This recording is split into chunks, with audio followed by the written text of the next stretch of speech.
અને એની જીવનમાં એણે બધું આવી રીતે ફ્રોડ કરીને જે આગળ આવ્યો છે એના બધા જ પુરાવા મેં કોર્ટની અંદર રજૂ કરેલા છે. કોઈ ચોર પકડાય, કોઈ બળાત્કારી પકડાય અને સરઘસ કાઢીએ છીએ એમના, આનું પણ સરઘસ કાઢવું જોઈએ.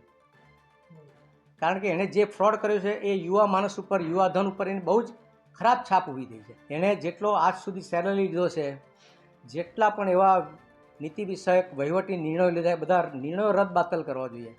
કેટલાકને મનસૂબી પ્રમાણે એણે સીએસના પ્રમોશન તાત્કાલિક ગોઠવીને પોતાનો સ્વાર્થ સાધવા માટે શું ખાતરી કે એણે એવા પ્રમોશનો આપવા માટે પૈસા નહીં લીધા હોય અધ્યાપકો પાસે. સર્ચ કમિટી પણ બ્લેકલિસ્ટ થવી જોઈએ. મેં તો વિજિલન્સ કમિશનમાં પણ સર્ચ કમિટીના મેમ્બર સામે પણ ફરિયાદ નોંધાવેલી છે. અને એની જીવનમાં એણે બધું આવી રીતે ફ્રોડ કરીને જે આગળ આવ્યો છે એના બધા જ પુરાવા મેં કોર્ટની અંદર રજૂ કરેલા છે.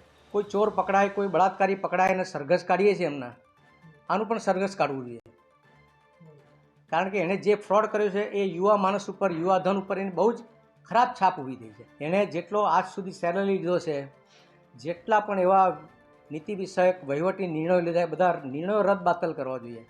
કેટલાકને મનસૂબી પ્રમાણે એણે સીએસના પ્રમોશન તાત્કાલિક ગોઠવીને પોતાનો સ્વાર્થ સાધવા માટે શું ખાતરી કે એણે એવા પ્રમોશનો આપવા માટે પૈસા નહીં લીધા હોય અધ્યાપકો પાસે. સર્ચ કમિટી પણ બ્લેકલિસ્ટ થવી જોઈએ.